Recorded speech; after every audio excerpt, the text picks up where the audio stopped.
para poder establecer horarios tentativos para hacer el examen.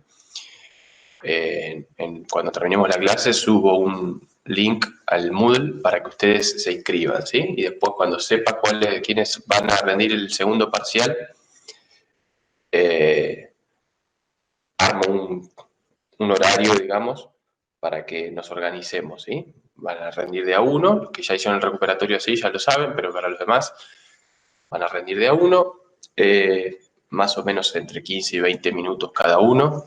La idea es que yo les presento alguna situación o alguna pregunta, ustedes se toman 5 minutos, 10 a lo sumo o pensarla, ¿sí? O hacerse anotaciones, lo que ustedes quieran. Y después lo cuentan en forma oral.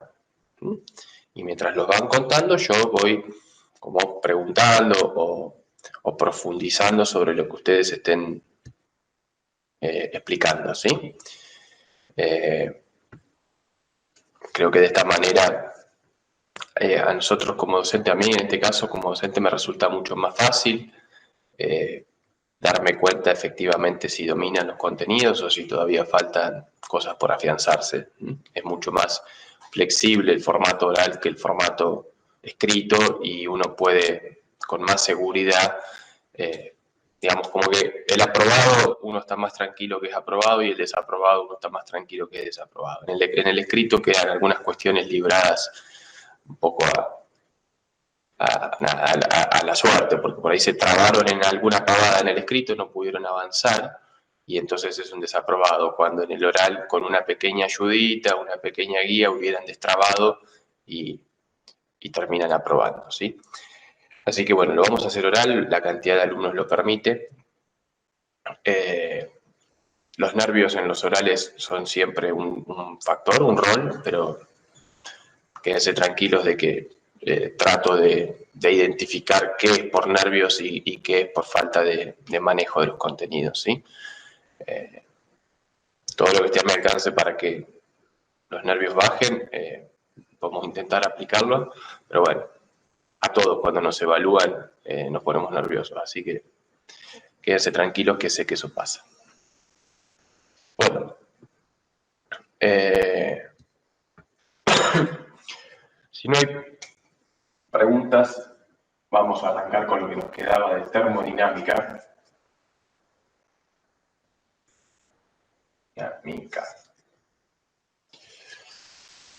La clase pasada vimos dos aspectos que están en general dentro de la termodinámica con los que podemos hacer cuentas, que fue la dilatación térmica de sólidos, ¿sí? Un sólido cuando cambia de temperatura en general cambia sus dimensiones.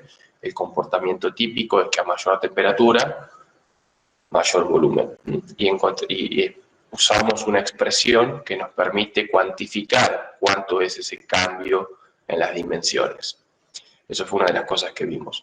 El otro aspecto que vimos fue situaciones de calorimetría, es decir, situaciones en las que nosotros podemos relacionar el calor que intercambia una sustancia con sus cambios de temperatura o con su cambio de estado. Entonces, eso fue las dos cosas que hicimos cuantitativas en la clase pasada. Y otro aspecto que yo les conté un poquito por arriba fue el hecho de que la termodinámica tiene tres leyes que la describen. Para lo que nosotros vamos a hacer hay dos de ellas que son importantes y son las que en general se dan en este tipo de cursos. Primera ley y segunda ley, o primer principio y segundo principio es lo mismo. Ley o principio es lo mismo. La primera ya la expresamos, vamos a recordarla, lo que decía la primera ley es que la suma de lo que yo le entregue a un sistema, y yo le puedo entregar calor o trabajo, eso es igual al cambio en la energía del sistema. ¿Sí? Le entrego calor o le entrego trabajo y eso es igual al cambio de energía. Este calor y este trabajo pueden ser entregados al sistema o que el sistema me los entregue a mí. En ese caso, si el sistema me los entrega a mí, en vez de yo dárselos al sistema, estas magnitudes pasan a ser negativas. ¿Sí? Esa es la convención que estamos usando. Cuando yo se lo doy al sistema, esa es positiva, y cuando el sistema me lo da, cuando el sistema lo entrega, es negativa. Puede pasar, por supuesto, que una sea positiva y que la otra sea negativa. Por ejemplo, imagínense que yo tengo un recipiente así, vamos a hacer una tapa móvil, como un pistón, ¿no? Y acá adentro yo tengo un gas. El gas que está ahí adentro es mi sistema. Y yo ahora esto lo comprimo, agarro este pistón y lo bajo, empiezo a apretar al gas que está en el recipiente. En ese caso yo le estoy entregando trabajo al sistema. ¿Sí? Estoy realizando trabajo sobre el sistema. Si fuera solamente por el trabajo, la energía del sistema va a aumentar cuando yo lo comprima. Pero podría pasar que le esté quitando calor al sistema, es decir, que yo, mientras lo comprimo, lo enfrío. Entonces, en ese caso, tendría un trabajo que es positivo, porque le estoy entregando trabajo al sistema, pero un calor que es negativo porque lo estoy enfriando. ¿Sí? Por supuesto que esto podría ser al revés, es decir, yo podría estar esto expandiéndolo, permitiendo que el gas se expanda, y en ese caso, cuando el gas se expande, es el gas el que me está entregando trabajo a mí. ¿Sí? Perdería energía el gas cuando se expande. Tiende a enfriarse algo que se expande. Sí, ¿no se escucha o no se ve? Ah, grabar la clase. Pero ya empezamos hace rato. Bueno, ahora voy a partir de acá. A ver si puedo.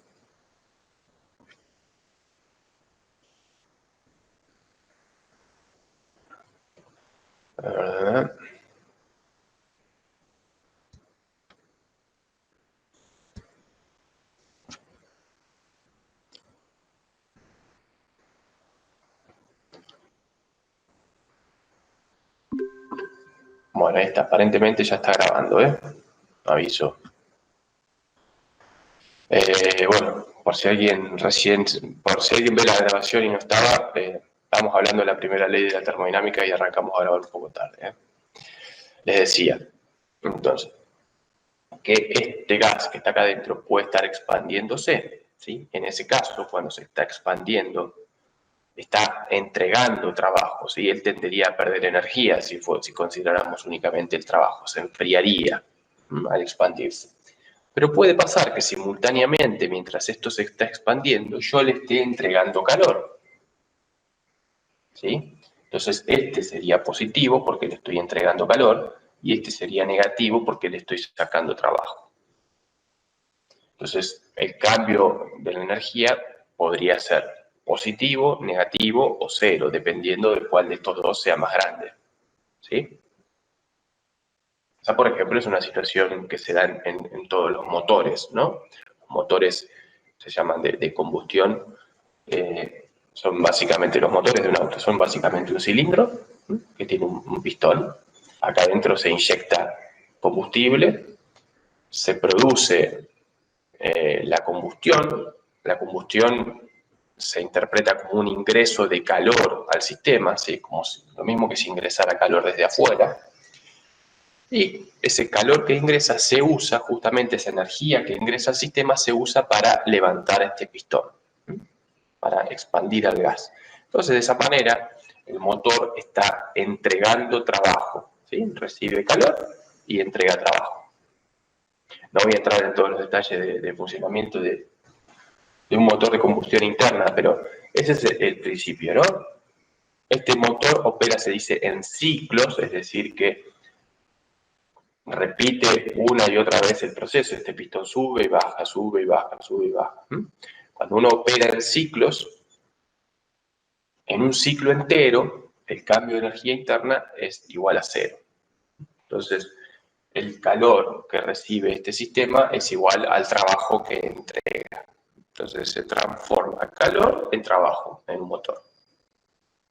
Bueno, esta fue comentamos de la primera ley de la termodinámica, que dijimos que no era otra cosa que la conservación de la energía contemplando ahora también al calor como una forma de transferencia de energía. Recordemos que lo que habíamos dicho en la clase pasada, acá en el cambio de energía, yo incluyo todos los posibles cambios de energía y eso, por supuesto, involucra al cambio en la energía cinética, el cambio en las energías potenciales que pudiera haber, ya sean gravitatorias, eléctricas o de otro tipo, y el cambio en la energía interna. El cambio en la energía interna es el que está asociado a los cambios en la temperatura o a los cambios en el estado de la sustancia, del líquido, gas, sólido. Bueno, primera ley de la termodinámica. Recordemos que habíamos dicho que se podía expresar de otra manera porque acá hay una convención de signos, hay otras convenciones que acá usan un signo menos. Bueno, la segunda ley, todavía no hablamos de ella y lo vamos a hacer ahora, es un poco más compleja que la primera ley, por empezar, porque no tiene una expresión matemática, no se define, no expresa algo matemáticamente con una ecuación como lo hace la primera ley. La segunda ley lo que intenta es regular el hecho que nosotros observamos de que ciertos procesos se producen en forma espontánea y otros procesos no. Por ejemplo, si yo agarro una taza de café a 90 grados, supónganse, y la dejo en la mesa de la cocina rodeada de un ambiente que está a 20 grados. Lo que va a pasar en forma espontánea, sin que yo tenga que interferir de ninguna manera, es que la taza del café que está dentro de la taza se va a tender a enfriar, ¿sí? Y va a tratar de equiparar su temperatura a la temperatura del ambiente. ¿Bien? No pasa en forma espontánea que si yo pongo un vaso con agua que está a temperatura ambiente en la mesa de la cocina, ¿sí? Supónganse que el agua está a temperatura ambiente, lo mismo que el aire, no pasa espontáneamente que esa agua se empiece a calentar de la nada. El aire no le transfiere calor al agua y la calienta si están a la misma temperatura. En realidad, ese proceso de que el aire se caliente, el agua se caliente, cuando está a la misma temperatura que el aire, no es un proceso que esté prohibido a partir de la primera ley. ¿Sí? La primera ley lo que me dice es que todo lo que recibe el sistema tiene que ser igual al cambio de energía. Bueno, no habría ningún problema que yo diga, bueno, todo el calor que recibe el vaso de agua es igual a lo que cambia su energía. ¿Bien? O sea que en principio, de acuerdo a esta primera ley, no hay ningún impedimento para que el vaso de agua que tengo en la mesa de la cocina se caliente en forma espontánea, agarre calor del aire y se caliente. ¿Sí? Que el vaso de agua aumente su energía, que el aire de la habitación disminuya su energía, que ambos lo hagan en la misma proporción, y eso verifica la primera ley de la termodinámica. No hay ningún impedimento, pero eso no sucede. No observamos que pase eso. Otro ejemplo de procesos que no se dan en forma espontánea. Imagínense que yo tengo un recipiente dividido y tengo acá todas mis moléculas de gas. Tengo un gas acá. Imagínense que del otro lado no tengo nada. ¿Sí? Tengo vacío. En determinado momento, yo esta división la saco. ¿Sí?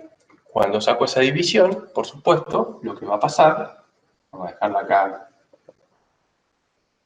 lo que va a pasar cuando saque esa división es que estas moléculas de gas se van a repartir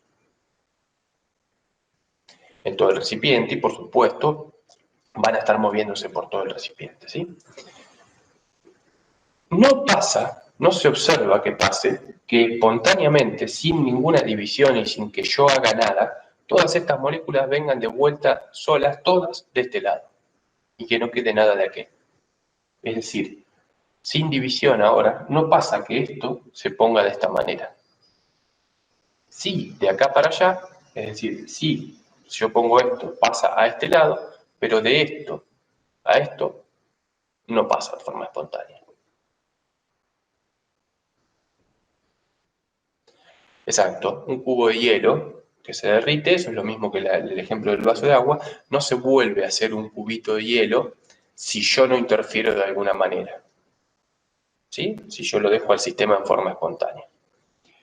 Entonces, como les decía, esto tampoco, el gas, una vez que se expande, no se comprime solo, acá, en este lado. Yo tengo que hacer algo para que se comprima, ¿está bien? Sin embargo, este proceso, que esto se comprima solo, no viola el primer principio de la termodinámica. Siempre que conservara la energía, podría comprimirse solo el gas, no hay ningún problema. Pero eso no sucede. Entonces, si vemos que dice la primera ley no tendría ningún problema con que el cubo de hielo se armara solo de vuelta. ¿Qué tendría que hacer el cubo de hielo para armarse solo? Tendría que perder calor, ¿sí? Este pierde calor, tiene un calor negativo, trabajo no hay prácticamente, y tendría que disminuir su energía, ¿sí? Si la cantidad de calor que pierde es igual al cambio de la energía, listo, esta ley se verifica, ¿sí? Ese calor, ¿a dónde podría perderlo el hielo? Al aire, listo, el calor pasa al aire, el aire gana energía, gana la misma cantidad de energía que la que perdió el hielo, y eso conserva la energía, es decir, toda la energía que pierde el hielo se la pasa al aire. Si es la misma cantidad, la energía se conserva. ¿Está bien? Entonces, en esos procesos, en esto que estoy diciendo, la energía se conserva, pero sin embargo es como que se dan en un sentido, pero no se dan en el otro. El hielo espontáneamente se derrite cuando yo lo pongo en contacto con el ambiente, pero no pasa que espontáneamente se congele. Con un ambiente a 20 grados, estoy diciendo, ¿eh? ¿Sí? El gas espontáneamente se expande y ocupa todo el volumen que lo contiene, pero no pasa que espontáneamente se comprima y ocupe un pedacito del volumen, aunque eso conserve la energía. Entonces, como eso no sucede, tenemos que enunciar una ley que dé cuenta de eso, ¿sí?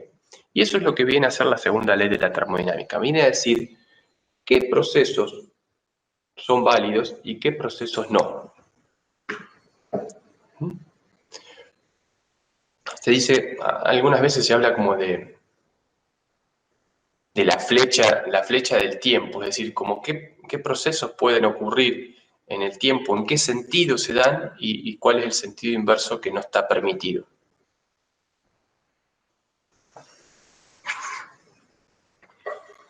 Entonces, vamos a enunciar la segunda ley, pero para eso para poder hacerlo en forma simple, necesito un esquemita, que entiendan primero un esquemita, vamos a ver si se entiende. Yo creo que sí.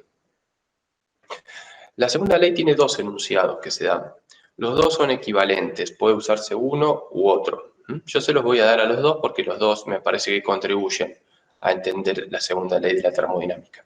Pero antes de darle los enunciados tenemos que entender este esquemita. Vamos a hacer lo siguiente, me dicen si se entiende o no. Todo proceso que se dé en la naturaleza se puede representar de la siguiente manera. Imagínense que yo tengo un sistema. Este es mi sistema. ¿Sí? Este sistema puede recibir un calor, que en general se le llama calor de entrada,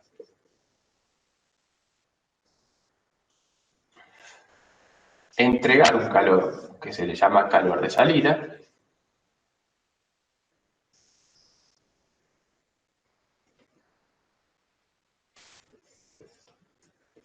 recibir un trabajo de entrada, o entregar un trabajo que se llama trabajo de salida.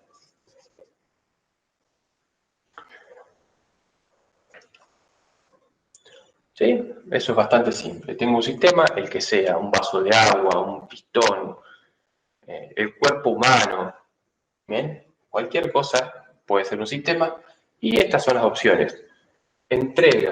Recibe o entrega calor, y recibe o entrega trabajo. ¿Bien? Entonces nosotros vamos a usar este esquemita simple para representar algo que se llama una máquina térmica. Una máquina térmica es un sistema que tiene como objetivo entregar trabajo. ¿Sí? Un motor. Un motor. Tiene como objetivo entregar trabajo. No sé, cualquier máquina que ustedes se imaginen. Hay dos tipos de máquinas. Ahí están las máquinas térmicas que tienen como objetivo entregar trabajo y las máquinas, se dice, de tipo frigorífico o de refrigeración, que tienen como objetivo quitar calor o hacer transferencias de calor. Ya vamos a ver un poquito más en detalle, ¿sí? Entonces, o hacer transferencias de calor, un aire acondicionado, por ejemplo, o entregar un trabajo. Y todas las máquinas que ustedes se imaginen se engloban dentro de una de esas dos categorías. Todas. Si quieren, piensen en alguna y alguna que les genere duda, analizamos por qué se engloba en una de esas dos categorías. Entonces, vamos a hacer este esquemita para representar una máquina térmica. Una máquina térmica. Tiene como objetivo entregar trabajo, brindar trabajo, ¿sí? Todos los motores. Pueden pensar esto como un auto, por ejemplo. La máquina térmica se esquematiza de la siguiente manera. Este circulito que yo tengo acá es mi sistema.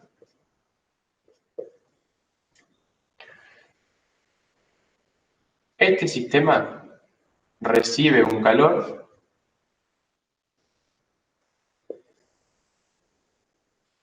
y entrega un calor.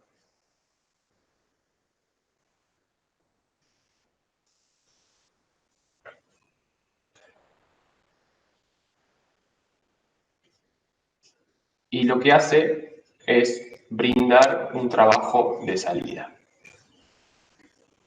No tiene un trabajo de entrada, ¿sí? Una máquina térmica en general uno no le aporta trabajo, porque el objetivo de la máquina térmica es que la máquina me lo brinde a mí, ¿sí? O sea, a un auto, por ejemplo. Yo quiero que el auto me logre realizar un desplazamiento. No es que yo vengo y le hago yo un desplazamiento al auto desde afuera. Quiero que el desplazamiento me lo brinde el auto. ¿Bien? Quiero que el auto me brinde el trabajo. Bueno, esta es una máquina térmica. Estas cosas que yo puse acá se llaman, tienen nombre en general. Esto se llama foco caliente.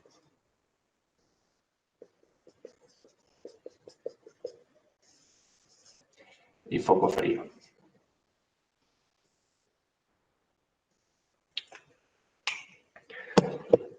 Acá hay algunos detalles que tampoco son muy importantes, se los cuento así medio rápido. La palabra foco o fuente refiere a que esto es un sistema muy grande en general, tan grande que permite que yo le extraiga calor, pero su temperatura no cambia significativamente. Lo mismo el foco frío, es un lugar al que yo puedo entregarle calor, pero su temperatura prácticamente no cambia. ¿Sí? Entonces, no sé, un ejemplo de foco frío, supóngase, para una máquina térmica es la atmósfera. La atmósfera, yo tengo una máquina que le está brindando calor a la atmósfera, pero no cambia significativamente eso, la temperatura de la atmósfera. Lo mismo para el foco caliente. No sé, imagínense que el foco caliente fuera una caldera, ¿sí? Una caldera que está permanentemente prendida. Por más que yo extraiga calor, no cambia eso significativamente la temperatura de la caldera. Bueno, no importa demasiado. La máquina térmica, entonces, recibe un calor y ese calor lo intenta convertir en un trabajo. Ese es el objetivo. ¿Sí? Por ejemplo, no sé, imaginemos, bueno, el motor del auto es el caso más fácil de ver, me parece. El motor recibe un calor al quemarse el combustible y usa ese calor para entregar un trabajo, es decir, para desplazar el pistón, y bueno, después viene todo el cigüeñato, la parte del auto, termina desplazando el auto, entrega un trabajo, ¿sí? Lo que dice el segundo principio de la termodinámica respecto a este tipo de máquinas, a las máquinas térmicas, es que este calor de salida que tengo acá no puede ser cero. ¿Sí? Dicho de otra manera, el segundo principio de la termodinámica para máquinas térmicas dice que yo no puedo agarrar una determinada cantidad de calor de entrada y transformarlo un 100% en trabajo. ¿Sí? Yo no puedo agarrar 100 joules de calor y transformarlos en 100 joules de trabajo. Me lo prohíbe la segunda ley de la termodinámica. Lo que me dice la segunda ley de la termodinámica, algo, una parte de esos 100 joules de calor que vos agarrás, los tenés que ceder también como forma de calor. ¿Sí? No podés convertirlos todos en trabajo.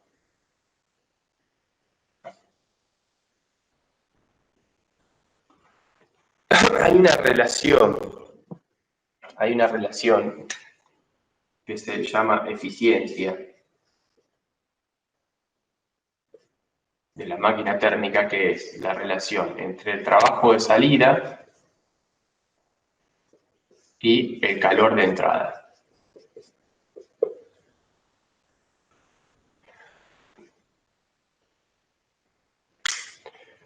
Ahí voy a tu pregunta, Kevin. La eficiencia se define así, como la división entre este trabajo y este calor, ¿sí? Bueno, otra forma de enunciar el segundo principio es que esta relación, que esta eficiencia, tiene que ser menor a 1, siempre. Todas las máquinas térmicas tienen una eficiencia que es menor a 1. No hay ninguna máquina que tenga una eficiencia igual a 1. Es decir, que yo no puedo estar usando toda la energía que el calor me brinda para producir un trabajo. Un poco la tengo que perder, necesariamente, por segunda ley de la termodinámica. A ver, todas las máquinas térmicas tienen que entonces ceder un calor. Vamos al ejemplo del auto, que es el que estábamos haciendo. Al combustionar la mezcla aire-combustible adentro del pistón, eso entrega un calor. Bueno, esta ley me dice, no puedes todo ese calor usarlo en trabajo. Parte de ese calor se tiene que ceder al ambiente, ¿sí? Y eso es lo que ocurre en todo el sistema de refrigeración del auto, ¿sí? Un poco de calor se va por el bloque del motor directamente al aire, otro poco se lo lleva el agua que está refrigerando al motor y después pasa por el radiador, ¿sí? ¿Por qué tenemos un sistema de refrigeración en el auto? En realidad, aunque no tuviéramos el sistema de refrigeración en el auto, este calor de salida lo tendríamos, ¿sí? Aunque nosotros no hiciéramos circular agua por adentro del motor para enfriarlo, este calor de salida lo tendríamos igual. En realidad hay que ponerlo, una de las principales razones es porque la temperatura no puede elevar más de cierto valor, ¿sí? Y por cuestiones que escapan a lo que nosotros podemos ver ahora, conviene que adentro del cilindro la temperatura máxima sea lo más elevada posible, pero no podemos trasladar esa temperatura a todo el bloque del motor ni a otras partes del auto. Entonces tenemos que poder enfriar, ¿sí? No es que enfriamos para que se cumpla esto. Esto se va a cumplir igual. Enfriamos por otras razones. Pero sí es verdad que parte del sistema de refrigeración se lleva este calor, ¿sí? A ver, no sé. ¿En qué otro ejemplo lo podemos ver? Hagamos algo simple. Un ventilador, ¿sí? Un ventilador. Un ventilador es también una máquina térmica. Imagínense que ese ventilador es un ventilador eléctrico, ¿no? Yo puedo pensar a esa conexión eléctrica, lo que hace un motor eléctrico es no agarra estrictamente calor, agarra energía eléctrica, pero lo podemos pensar de la misma manera. Agarra energía eléctrica, acá, no es estrictamente calor, no quiero entrar en los detalles de eso, pero son muy parecidos. Agarra energía y no puede agarrar el 100% de esa energía eléctrica y transformarla en trabajo. El trabajo son el movimiento que tienen las aspas del ventilador, ¿sí? no puede el 100% de la energía eléctrica transformarla en trabajo. Un poco tiene que ceder en forma de calor. Si ustedes tocan la parte de atrás del motor de un ventilador o de cualquier máquina, van a ver que está caliente. ¿Sí? Está cediendo calor al ambiente. Ese calor que está cediendo al ambiente, esa energía que está cediendo al ambiente, de alguna manera es una energía que se pierde, ¿no? Porque yo no la estoy pudiendo usar para lo que la hubiera querido usar, que es para hacer girar al ventilador. Pero la segunda ley me prohíbe que yo use toda la energía para hacer girar el ventilador. Un poco la tengo que perder en forma de calor.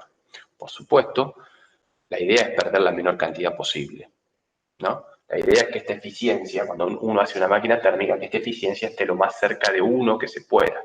Pero ya sabemos que a 1 no podemos llegar. Ojo, porque hay un error muy común en malinterpretar este segundo principio y creer que yo no puedo agarrar un trabajo y convertirlo todo en calor. Pero eso sí se puede. Yo puedo agarrar un trabajo, alguna máquina que realice trabajo, y convertirla toda en calor, sin desperdiciar nada. Y eso es lo que hace una estufa eléctrica. ¿Sí? Una estufa eléctrica agarra el trabajo eléctrico, ¿sí? Recibe la potencia eléctrica que viene de la red y la transforma un 100% en calor. No pierde nada. Pero no hay ningún impedimento en eso. ¿Sí? Porque lo que me dice la segunda ley es que yo no puedo transformar el 100% de calor en trabajo. Pero no me dice nada de la inversa. ¿Sí? Todo esto se empezó a desarrollar con la primera revolución industrial, cuando se buscaban hacer maquinarias, y lo que se buscaba justamente era tener máquinas, se dice, como de movimiento perpetuo, ¿sí? Que yo le entrego una energía y que esa energía sirve para poner en movimiento a la máquina y que nada la frene. Entonces, eso era una cosa que se buscaba. Y otra cosa que se buscaba era la mayor eficiencia. Las locomotoras, típicamente, era la máquina por ahí más importante de la época. Se buscaba que la locomotora fuera lo más eficiente posible. Entonces entregaban calor en la caldera de las locomotoras que eran a vapor y querían ese calor transformarlo con la mayor eficiencia posible en trabajo. Bueno, haciendo consideraciones, ahí se descubrió que no podían transformar el 100% de calor en trabajo, pero no era un impedimento tecnológico. Es un impedimento mucho más profundo, ¿sí? Tiene que ver con una ley de la naturaleza.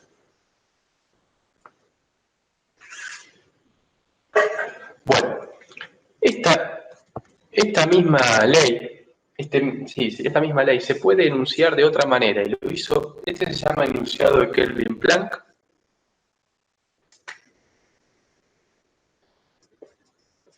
Kelvin, así lo van a encontrar, Planck. Creo que va con C, Planck, pero bueno, no sé, es alemán, no sé. No me acuerdo. No, sin C. Bueno, revísalo.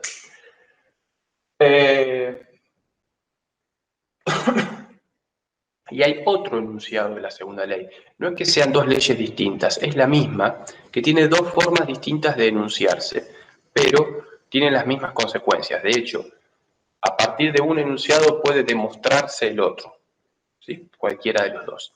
Pero se los voy a enunciar también al otro porque me parece que contribuye. La otra forma de enunciar esta segunda ley es no para máquinas térmicas, sino para máquinas frigoríficas, para máquinas que tienen como objetivo hacer transferencias de calor. Una heladera, ¿sí? Como una heladera. Entonces vamos a ver cómo dice la segunda ley para el caso de máquinas frigoríficas.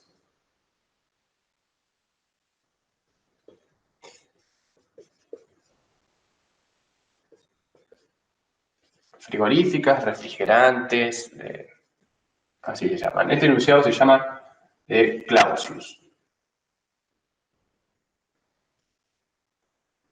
Ese fue el señor que lo anunció. La máquina frigorífica, vamos a hacer un esquemita parecido.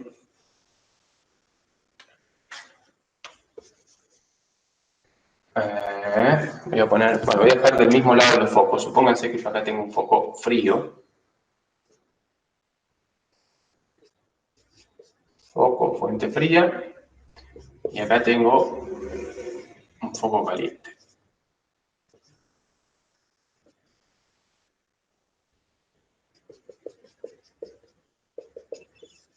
Y este es el sistema. La máquina frigorífica tiene como objetivo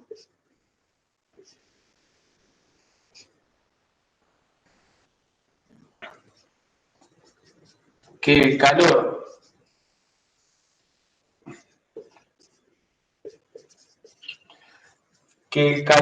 vaya desde el foco frío al foco caliente.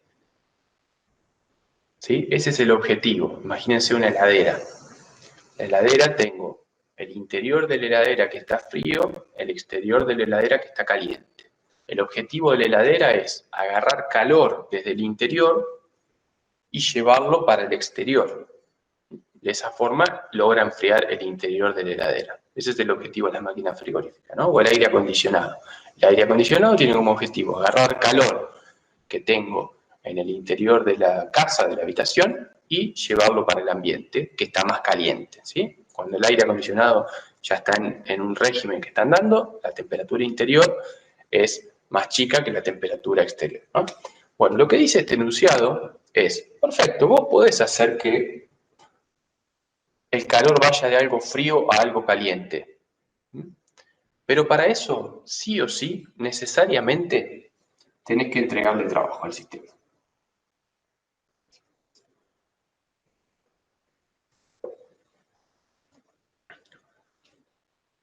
Lo que dice entonces este enunciado es que para que una máquina frigorífica funcione, este trabajo que yo entrego al sistema no puede ser cero.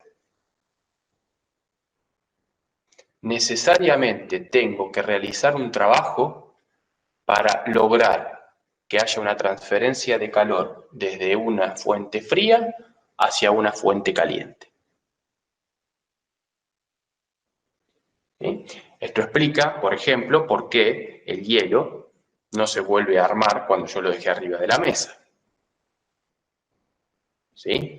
¿Por qué no se vuelve a armar? Porque el hielo, para poder armarse, ¿no? Para poder hacerse hielo, tiene que estar a menor temperatura que el ambiente. O sea que tiene que haber una transferencia de calor desde el hielo, tiene que haber una transferencia de calor desde el hielo hacia el ambiente, pero el hielo está más frío. Entonces, eso no se puede producir en forma espontánea, me lo prohíbe la segunda ley. Eso sí se puede hacer, pero si yo entrego un trabajo. Y eso es lo que hace una heladera, justamente. Yo puedo, efectivamente, lograr que el hielo transfiera calor al ambiente, pero tengo que hacer un trabajo, tiene que estar el motor de la heladera de por medio. Entonces, este enunciado lo que me dice es el trabajo de entrada tiene que ser sí o sí distinto de cero. Yo tengo que estar haciendo un trabajo. Si hago un trabajo, no hay ningún problema. Este tipo de máquinas se llaman máquinas frigoríficas, pero no siempre las máquinas frigoríficas tienen como objetivo enfriar. A veces tienen como objetivo enfriar y a veces tienen como objetivo calentar. Yo voy a decir, ¿cómo una máquina frigorífica va a tener como objetivo calentar? Bueno, el nombre por ahí no es muy feliz, pero depende de si la parte que a mí me interesa está acá o está acá. ¿Sí? Supóngase el caso más simple de la heladera, la parte que a mí me interesa está acá, está en la parte fría, me interesa el interior de la heladera. ¿Sí? Entonces esto es una máquina que enfría, porque me enfría la parte que a mí me interesa, esta. Pero si a mí me interesara calentar algún espacio, algún ambiente, listo, pongo ese ambiente acá. ¿Sí? Y fíjense que en ese ambiente le está llegando mucho calor. ¿Sí? Este tipo de sistemas en los que el ambiente que a mí me interesa lo pongo acá se llaman bombas de calor. Son máquinas de tipo frigorífico o refrigerante, entran en esta categoría, se llaman bombas de calor. Acá en Argentina no se usa ni conviene mucho, pero hay muchos lugares en los que sí es conveniente, se calefacciona a través de bombas de calor. Una bomba de calor es mucho, mucho más eficiente que un calentamiento por resistencia eléctrica, un calentamiento de una estufa eléctrica, ¿sí? Porque a esta habitación no solamente le llega el trabajo eléctrico, este vendría a ser el trabajo eléctrico, le llega a la habitación, sino que también le llega el calor que viene desde la parte fría. Es como que en una bomba de calor yo logro meter a la habitación tanto el calor eléctrico como el calor que le logro sacar al ambiente. Entonces meto mucho más calor. ¿Sí? Pasa que hay algunos detalles para que esto sea eficiente y hacen que esta tecnología sea muy cara de implementar acá en Argentina. Y también depende de la zona. Pero, digamos, energéticamente es mucho más eficiente, es el método de calentamiento mucho más eficiente que hay.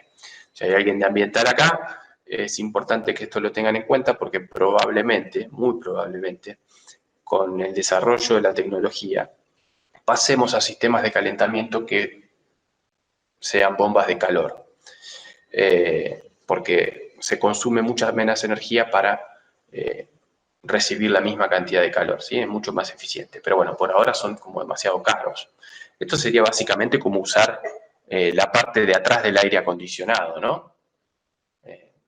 La parte de atrás del aire acondicionado, si yo agarro el aire acondicionado y lo diera vuelta, lo puedo usar en invierno para que me calefaccione. No es lo mismo que los aires acondicionados frío-calor. Los aires acondicionados frío-calor que vienen en la actualidad, el sistema de enfriamiento opera así, como una máquina frigorífica, pero cuando uno lo quiere poner en modo calor, es una resistencia eléctrica.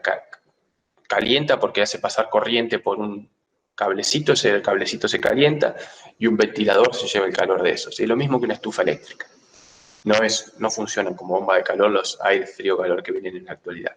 Pero muy probablemente con el paso de los años se implementen de esta manera. Lo que pasa es que para que esto funcione bien uno necesita una instalación en general un poquito grande, porque en realidad esta parte que tengo acá, que yo tengo que sacarle calor al ambiente que está frío, tengo que lograr que este ambiente frío no tenga cambios de temperatura muy grandes, porque si no tengo problemas de condensación y bueno, hay cuestiones ahí tecnológicas. Entonces lo que se hace en los lugares que tienen implementado es que esta parte que está fría, en vez de tomarla del aire, se hacen como pozos y se toman o de fuentes de agua subterráneas o de tierra, pero de una gran masa de tierra, porque aún cuando la temperatura es muy baja, en zonas en las que la temperatura es de 20 grados bajo cero, si yo me voy bien abajo de la tierra, tengo temperaturas mucho más estables, que no cambian tanto, alrededor de 15 grados, 10 grados, 12 grados, y entonces no tengo problemas como por ejemplo de condensación en cañerías y ese tipo de cosas. Pero bueno, ténganlo en cuenta en el futuro, seguramente que llega. Con esta segunda ley ya tenemos entonces la conservación de la energía con la primera ley y qué procesos se pueden dar en forma espontánea y qué procesos no en la naturaleza. ¿Sí? Como ven, esta segunda ley no tiene algo cuantitativo, simplemente me dice cuáles están permitidos y cuáles no. La tercera ley de la termodinámica, se las nombro, pero no puedo entrar en detalles de explicarles por qué justifica esta tercera ley. Lo que dice la tercera ley es que hay un límite al que no podemos llegar de temperatura inferior. La temperatura medida en kelvins tiene un límite de 0, es decir, no existen temperaturas negativas en Kelvin. Una temperatura en Kelvin igual a 0 correspondería a una energía cinética y potencial igual a 0, es decir, a una energía igual a 0. Energía interna igual a 0. Eso correspondería a una temperatura en Kelvin igual a 0. Pero hay una teoría de la física, que es mecánica cuántica, que prohíbe que yo tenga las energías cinéticas exactamente iguales a 0. las mantenga iguales a 0. Está prohibido, no importa, no podemos entrar en esos detalles. Pero la tercera ley de la termodinámica entonces prohíbe que se llegue al 0 Kelvin. Es como que está prohibido.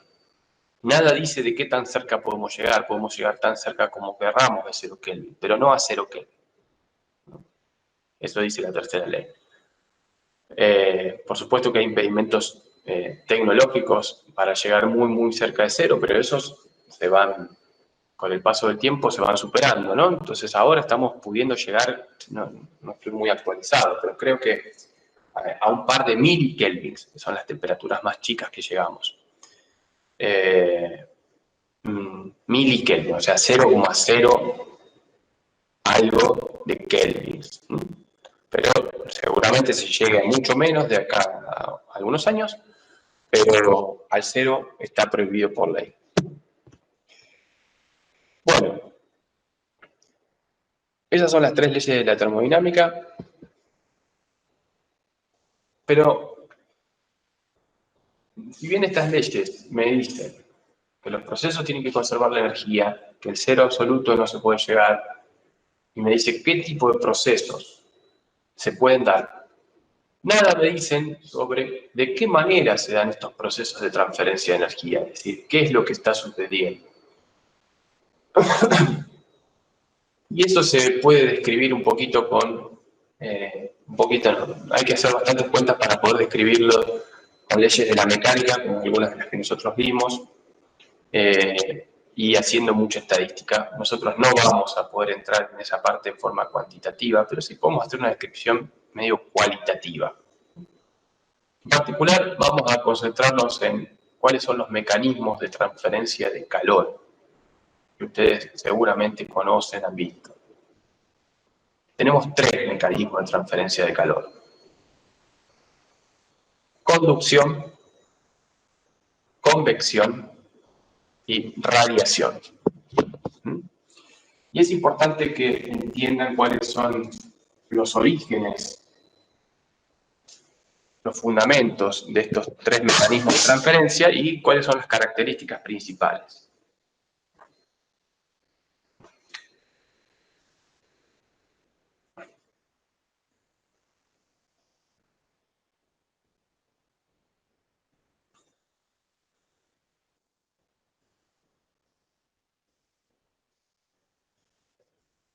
Bueno, conducción.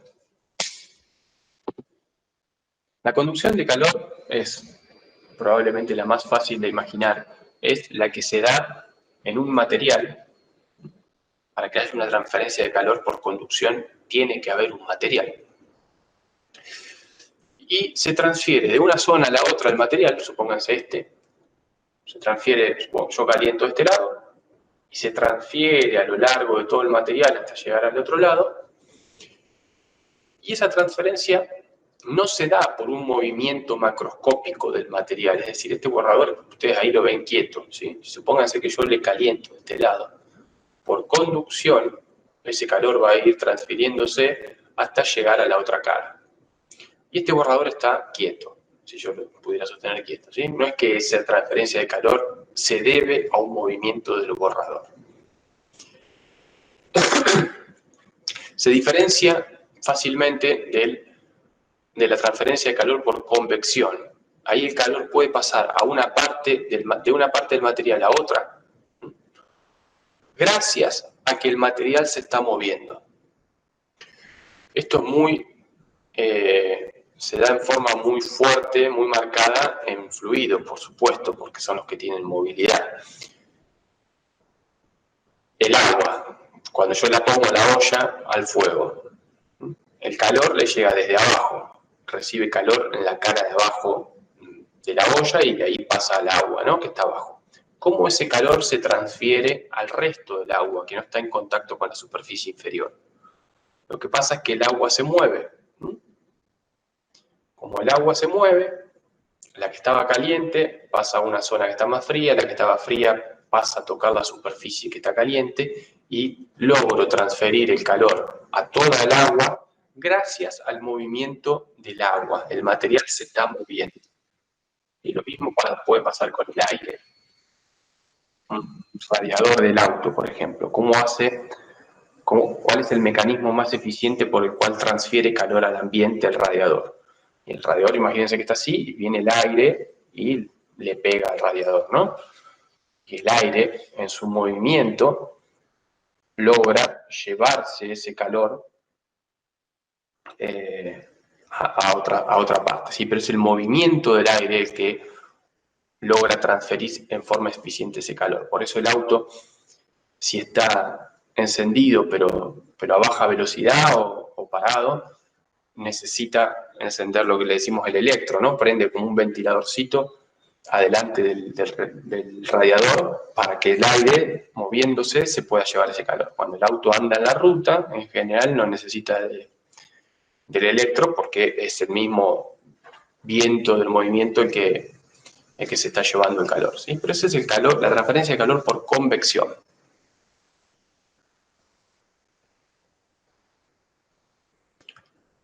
Así es, sí, la convección del aire en la atmósfera, cuando tengo aires a distintas temperaturas, termina provocando tormentas. Exacto, esa es la convección, es el movimiento macroscópico de una materia, ¿sí? Esa es la convección.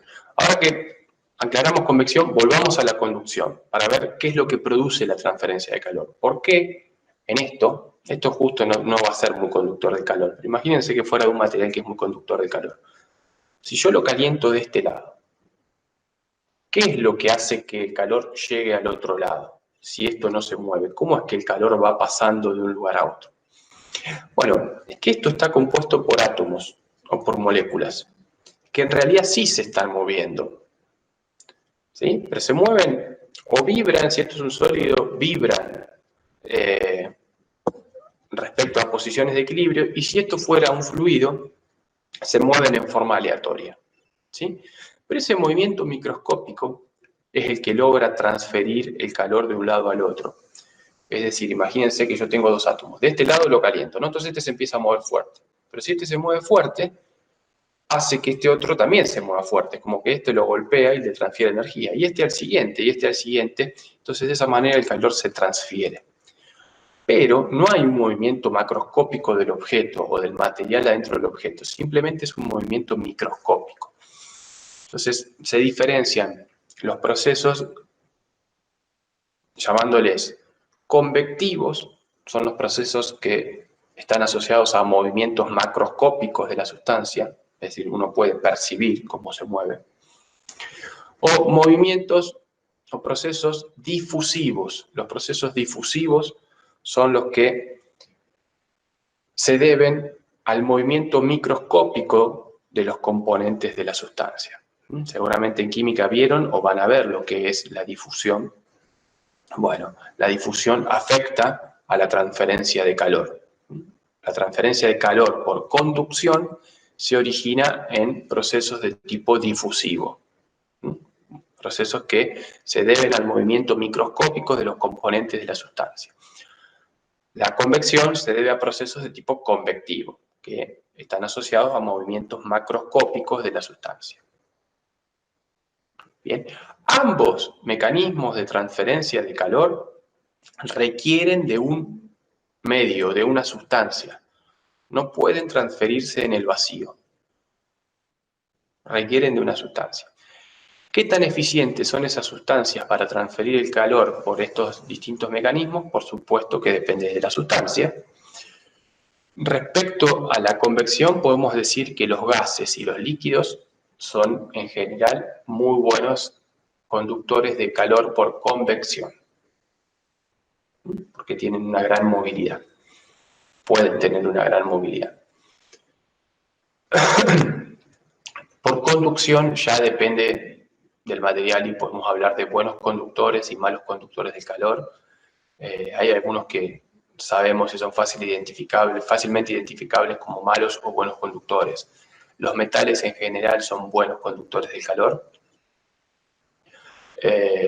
Los plásticos, las cerámicas son malos conductores del calor. Los vidrios son malos conductores del calor. Pero bueno, después ya tenemos que ir a cada material en particular. Hay un material que es importante que sepan y que es el aire. El aire es un pésimo, pésimo conductor del calor. Y en realidad, el aire es el aislante de calor que más usamos nosotros. ¿Por qué digo que el aire es el aislante de calor que más usamos? Cuando nosotros nos vestimos o cuando usamos una frazada, por ejemplo, lo hacemos para justamente tratar de evitar la transferencia de calor, ¿sí? Nuestro cuerpo siente frío. No es que nuestro cuerpo sienta frío porque está en contacto con una temperatura fría. Nuestro cuerpo siente frío cuando pierde calor muy rápido. Eso es lo que nosotros sentimos como frío, ¿sí? Perder el calor demasiado rápido. No es una cuestión de temperatura, es una cuestión de velocidad a la que perdemos calor. Por ejemplo, eso lo pueden concluir cuando tocan un objeto metálico. ¿Sí? Yo agarro una cuchara metálica o el mármol de la mesada. ¿Está frío o no? Lo siento frío. En cambio, toco una madera y no la siento fría. Pero la cuchara metálica y la madera están a la misma temperatura, porque están a temperatura ambiente, ambas. ¿Sí? Y una la siento fría y la otra no. ¿Cómo puede ser? Bueno, la explicación es que yo no estoy con mi mano sensando temperatura. Lo que yo estoy sensando es que tan rápido mi mano está perdiendo el calor. Cuando yo toco una cuchara metálica, como el metal es muy buen conductor, el calor muy eficientemente se va de mi mano a la cuchara y pierdo calor muy rápido. Cuando lo hago con una madera, la madera es mala conductora, no se va tan eficientemente el calor de mi mano a la madera. ¿Bien? Entonces, lo que estamos sensando con el cuerpo es velocidad a la que pierdo calor, ¿sí? Y no temperatura. La misma razón por la que en un día, imagínense que no hace calor, ¿no? Que está medio fresquito, pero si hay viento, yo siento mucho más frío que si no lo hay. ¿Por qué? Si el aire se mueve, ¿está a menor temperatura? No, el aire está a la misma temperatura. Pero como el aire se está moviendo y el aire es muy eficiente conductor de calor, muy eficiente transmisor de calor por convección, me hace perder el calor más rápido y por eso yo siento más frío. Para decirle que cuando nosotros nos abrigamos con una frazada, cuando estamos acostados, con la ropa que nos ponemos, lo que queremos es que la transferencia de calor no sea tan eficiente, ¿sí? Y si bien la ropa que usemos puede ser en sí mala conductora de calor, y no es tanto lo que evita la ropa en sí la transferencia de calor. Lo que hace en general las telas es, como son fibras bastante apretadas una con la otra, entre esas fibras queda aire acumulado. Pero el aire que está ahí tiene una movilidad muy baja, es decir, está medianamente atrapado, no puede moverse con facilidad. Entonces, imaginémoslo que está quieto. Si el aire está quieto, es muy mal conductor de calor. Por conducción es malísima la transferencia de calor a través del aire. Es muy bueno por convección, pero si no lo dejamos moverse, no puede transferir por convección. Entonces, cuando nos abrigamos, lo que hacemos es armarnos de una capita de aire inmovilizado. Y es el aire el que nos hace de aislantes a nosotros, ¿sí? No es estrictamente la ropa. Por eso una frazada abriga tanto, ¿no? Porque la frazada en general puede albergar mucho aire en sí, ¿sí? O, no sé, un acolchado de plumas, por ejemplo, también. Entre todos los pelitos esos de las plumas queda como atrapado muchísimo aire y es el aire el que hace las veces de aislante, el que evita la transferencia de calor.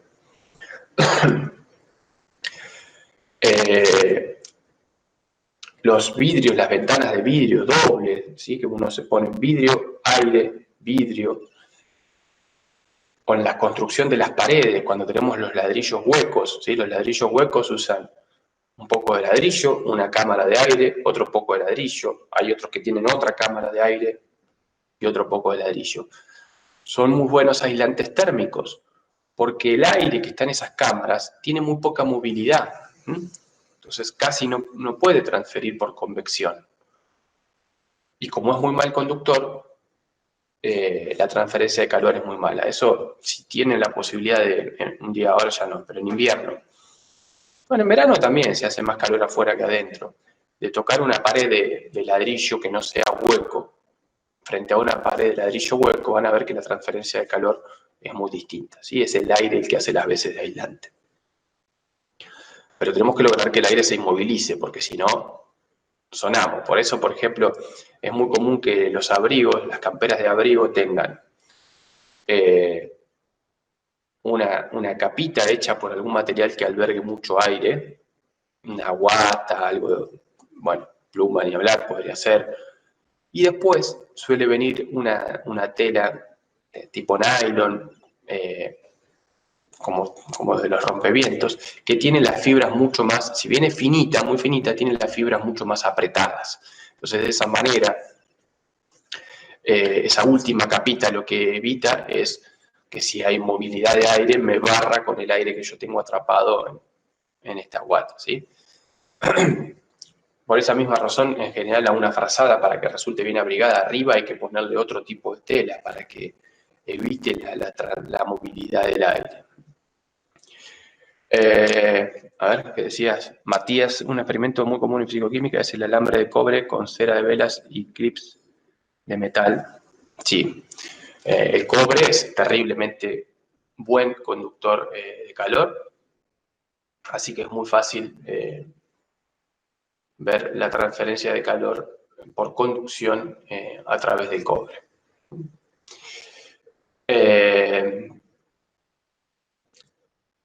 Algo más se me había pasado por la mente recién respecto a estos dos mecanismos. Ah, no, ya me acordé.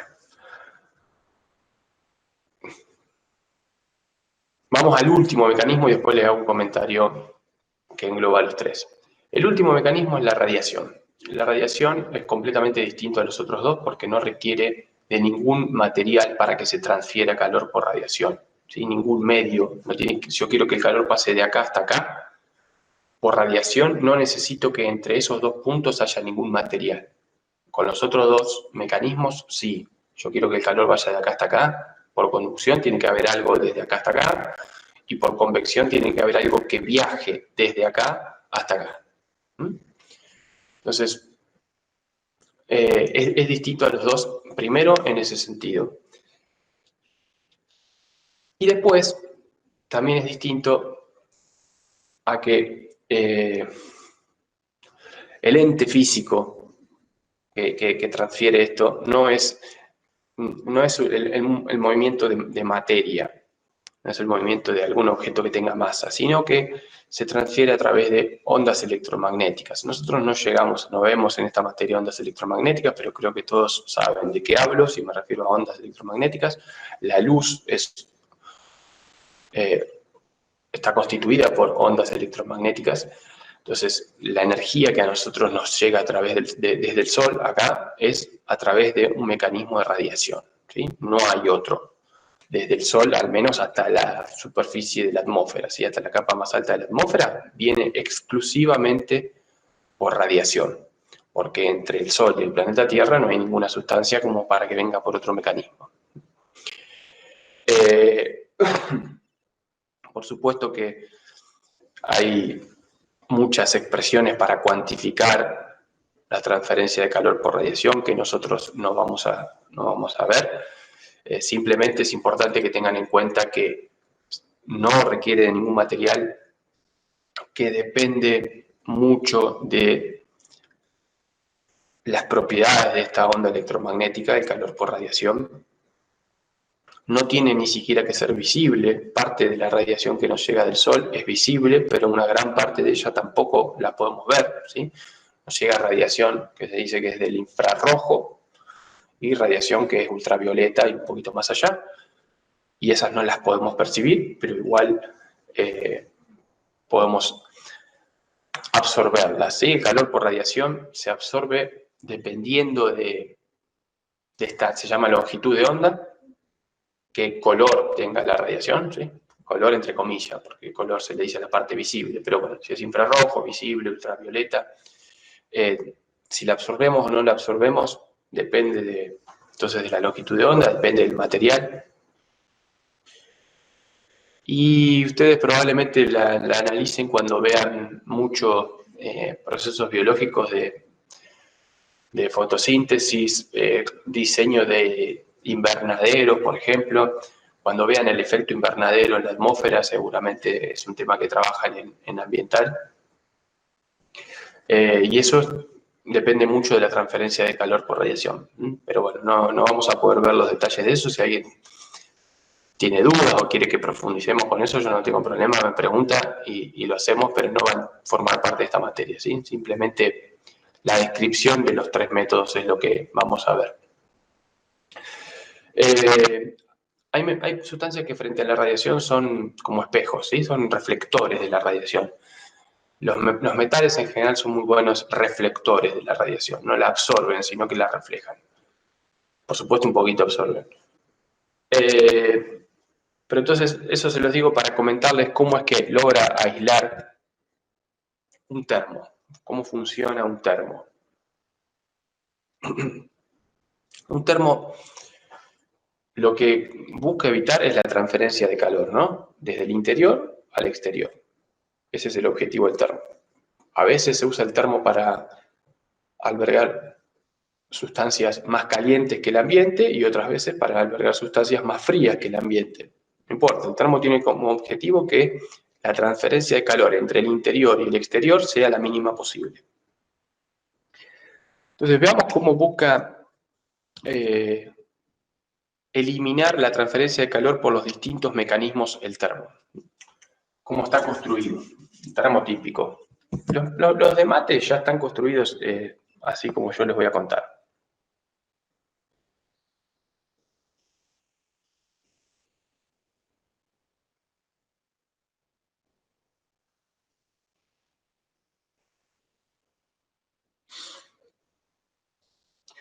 Bueno, acá tengo una temperatura interior, este es el interior del termo, y acá tengo una temperatura exterior. ¿Sí? Puede ser que esta sea más chica que la exterior o más grande, no importa. Bueno, por supuesto que los termos tienen que tener una boca de entrada o salida y ahí tengo que poner una tapa, ¿no? Entonces acá tengo una tapa. No nos concentremos demasiado en la tapa. La tapa en general tiene una superficie mucho más chica que si yo considero toda esta superficie. Entonces la transferencia de calor a través de la tapa, en términos de superficie, es mucho menor que en el resto. Entonces, donde yo tengo que concentrarme en evitar la transferencia es en el resto. Por supuesto que en la tapa también, pero en general no hay mucho que podamos hacer en la tapa. Pero ¿cómo construimos el resto? Bueno, a ver, tratemos de eliminar la transferencia de calor por conducción. Entonces, si no queremos que se haya conducción entre el interior y el exterior, ¿qué podemos hacer respecto a esta curva? ¿Qué se les ocurre? ¿Qué material usar? ¿Qué podríamos hacer? Si no queremos que haya transferencia de calor por conducción.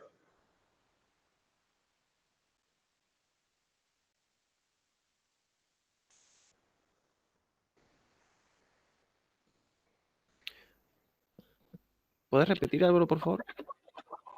Sí, yo quiero eliminar en un termo la transferencia de calor, tres mecanismos, así que tengo que eliminar la transferencia de calor por los tres, para que no haya transferencia de calor total. Vamos al primero, conducción. ¿Qué estrategias puedo usar para minimizar la transferencia de calor por conducción? ¿Plástico, profesor? Bien, podría usar plástico. El plástico es mal conductor, podría usar plástico. Tengo un problemita con el plástico, y es que me limita mucho cuál es el rango de temperaturas que yo puedo usar, ¿no? ¿Rango? Bueno, ¿cuál es el rango? Porque el plástico a temperaturas no muy altas presenta deformación, ¿sí? Ya se me empieza a deformar si yo lo subo, empiezo a subir, si un plástico común, si lo empiezo a subir de 150 a 160 grados, ya no le gusta mucho, ¿sí?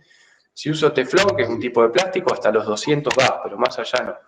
Y a temperaturas frías, el plástico se rigidiza mucho y pierde flexibilidad. Entonces, a la menor tensión, si yo lo aprieto un poquito, se parte. Sí, profesor, pero ahí estaríamos hablando de la parte exterior. Internamente, antes de recibir el calor, habría otro material, ¿o no? Bueno, a ver, entonces, ¿qué material se les ocurre acá? Igual el plástico no está mal, está bien, bien. No está mal. Te cuento qué contras, algunas de las contras que pueden tener. ¿Una cámara de vacío?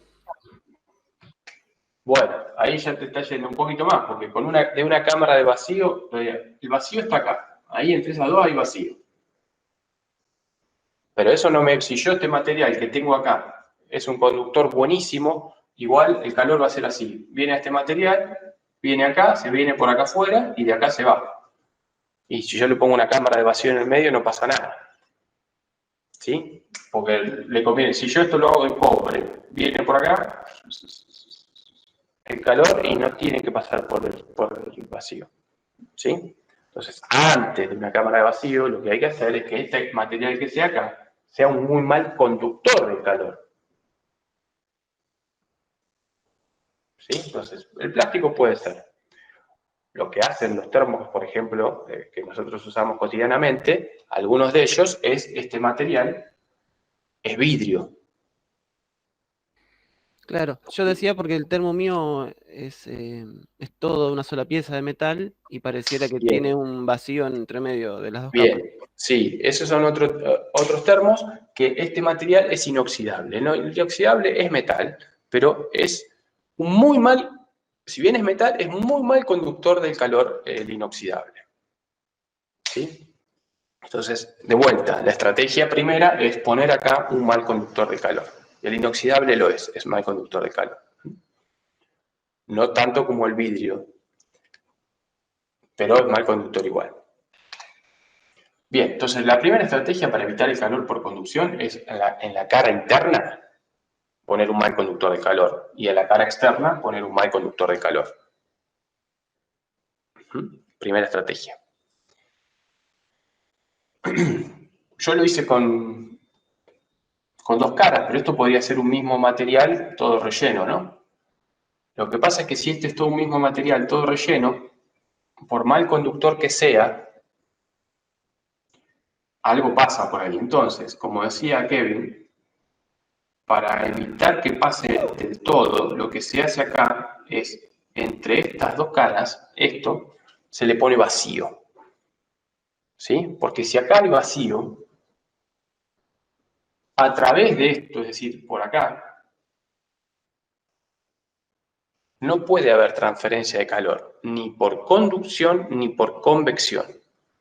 Entonces, si yo esto entre las dos caras hice vacío, eliminé la transferencia de calor tanto por conducción como por convección a través de todo el material. Solamente me queda la conducción acá. En esta parte que yo tengo unido, tengo convección, ¿sí? Entonces, fíjense que el calor viene, por ejemplo, a este punto, y viene viajando por toda esta cara y logra irse para afuera. ¿Sí? Pero si el material del que yo decidí construir el termo es mal conductor del calor, esa transferencia va a ser muy chiquitita. Entonces, el termo usa un mal conductor, pone una cámara de vacío en el medio. Pero ¿qué pasa con la radiación? Yo tengo esto, supónganse que el del mate, ¿no? Acá esto lo tengo caliente. Algo que está caliente pierde calor por radiación, emite radiación. El agua del mate, todos los cuerpos emiten radiación, todos. Y esto puede estar transfiriendo calor por radiación para allá. ¿Sí? Y se enfriaría. Entonces, ¿qué estrategia se usa? En los termos de vidrio, por ejemplo, estas paredes, esta y esta, se las metalizan. ¿Sí? Se le evapora un metal, entonces se le hace como un espejo. Están espejadas estas. Entonces reflejan la radiación. Tanto la radiación que de acá quiere irse para afuera, como la radiación que de afuera quiere entrar. ¿Sí? Hace las veces de espejo. ¿Como el calefón solar? El calefón solar ahí lo que busca no es evitar la transferencia por radiación, sino justamente favorecerla. Pero también es verdad que usa paneles como espejos. Claro, sí, sí. Sí, pero la radiación de la que estás hablando, Diego, no es una radiación de onda electromagnética.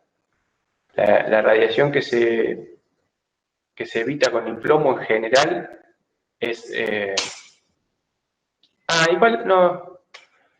sí, algo de radiación gamma se evita, sí. Sí. Es una radiación esa de una energía mucho mayor, mucho más grande. No está involucrada esa radiación en general en transferencias térmicas, ¿sí? En transferencias que involucren cambios de energía. Está involucrada esa radiación en transferencias que involucran cambios mucho más profundos en la materia, ¿sí? Puede provocar eliminación de electrones internos de los átomos, ruptura del núcleo atómico. Esa radiación, si bien es verdad, el plomo evita la radiación gamma, la radiación gamma es de una energía tan alta que no está involucrada en transferencias de temperatura.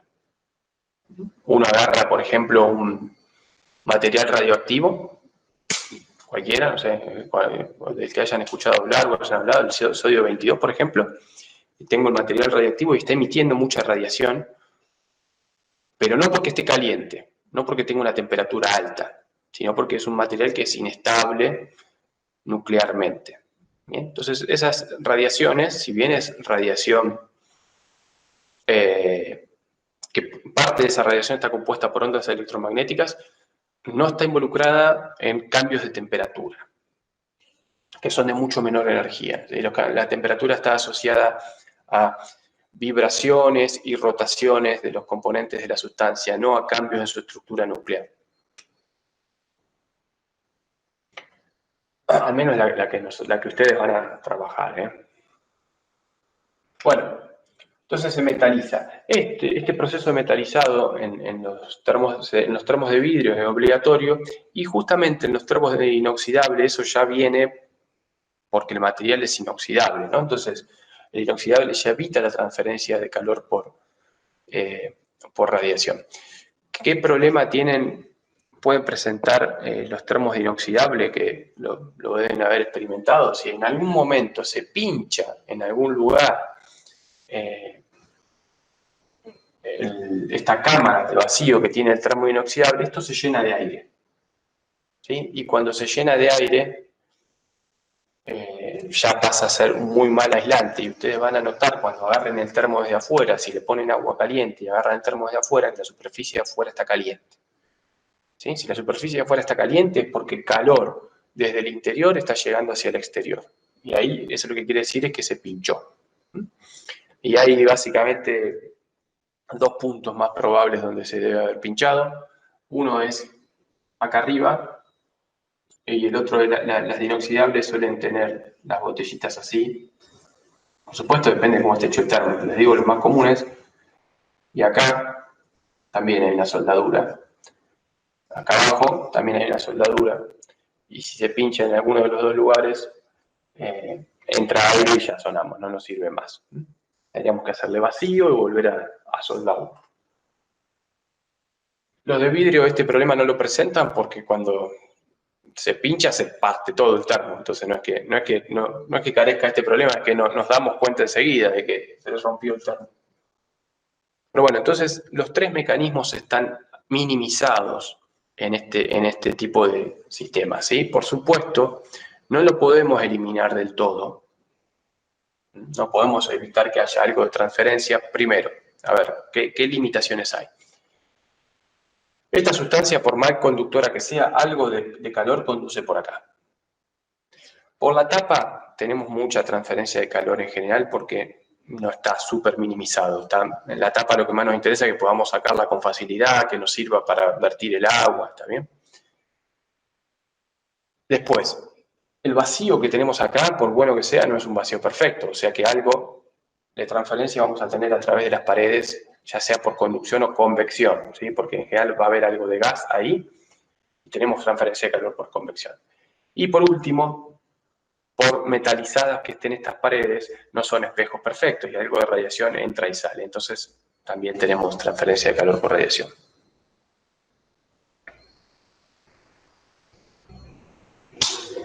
Sí, los más truchos, estas soldaduras son malísimas. Entonces, o a un pequeño golpe, o muchas veces originado por la misma dilatación y contracción de la sustancia con los cambios de temperatura, esta soldadura cede y ahí sonamos, empieza a conducir.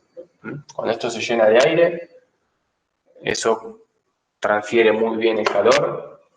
Por mal conductor que sea el aire y por reducida que sea hasta el lugar, algo se puede mover, o sea que algo de convección hay, y algo de conducción hay a través del aire, entonces no sirve como termo.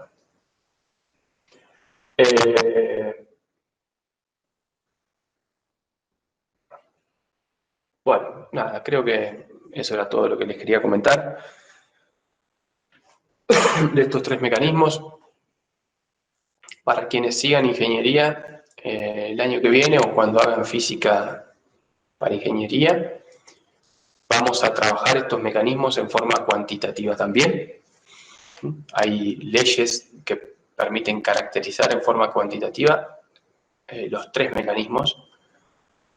Conducción muy bien caracterizado, radiación muy bien caracterizado y convección muy aproximado, porque es muy difícil, porque involucra movimiento de fluidos y esa parte es complicada, para la física es complicada. Pero bueno gente, con esto terminamos todo lo que entra en el segundo parcial.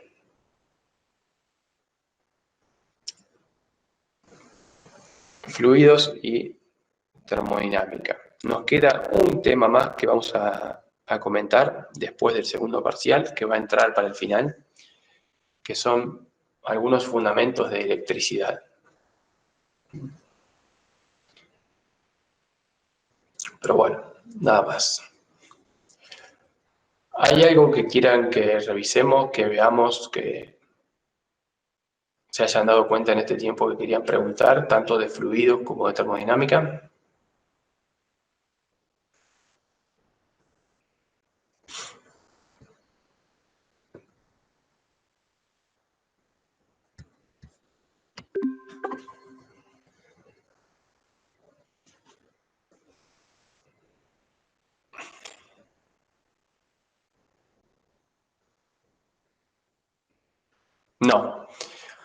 No vamos a ver nada de entropía.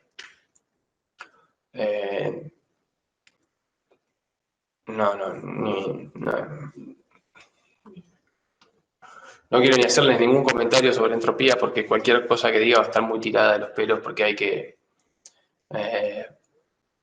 que ahondar bastante como para que la entropía un poquito se entienda. Es un concepto bastante complejo y ya hay demasiadas cosas en la materia.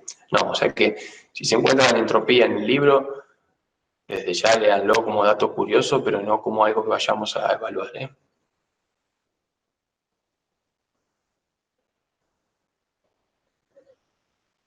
la entropía está relacionada con el segundo principio de la termodinámica, pero lo que vamos a ver del segundo principio son estos dos comentarios o estos dos enunciados que yo hice, ¿sí? El de Kelvin Planck y el de Clausius.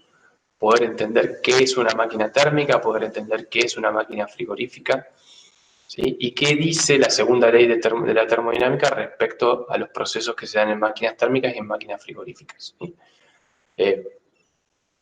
Por ejemplo, yo podría plantearles una situación que puede darse en la naturaleza o no, y ustedes me tienen que poder explicar por qué, ¿sí? O por ejemplo, yo tengo, miren, este problema, qué lindo. Tengo una habitación, imagínensela, herméticamente cerrada, que no transfiere calor con el ambiente de afuera, ¿sí? Una habitación muy bien aislada. Adentro de esa habitación yo tengo una heladera. Esa heladera la puedo enchufar a un tomacorriente que sí viene desde afuera, ese tomacorriente. Entonces la heladera la puedo poner en funcionamiento. Pero yo la pongo en funcionamiento de la heladera con su puerta abierta. ¿Bien? La pregunta es, si yo dejo la heladera funcionando con la puerta abierta, ¿qué pasa? ¿Qué le pasa a la temperatura de la habitación? ¿Disminuye? ¿Aumenta? ¿O permanece constante? No permanecía con... Bueno, piénsala. Es una linda pregunta para que piensen.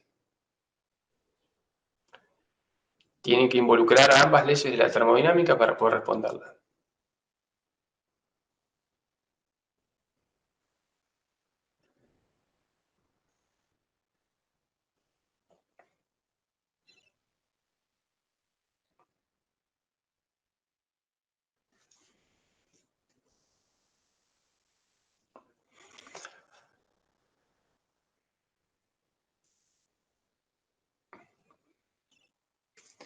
Bueno, gente. Nos vemos entonces el día del examen. No olviden inscribirse en el link que en un ratito ya les dejo pegado en el Moodle, ¿sí? Perfecto. Gracias, profesor. Chau, chau. Hasta luego.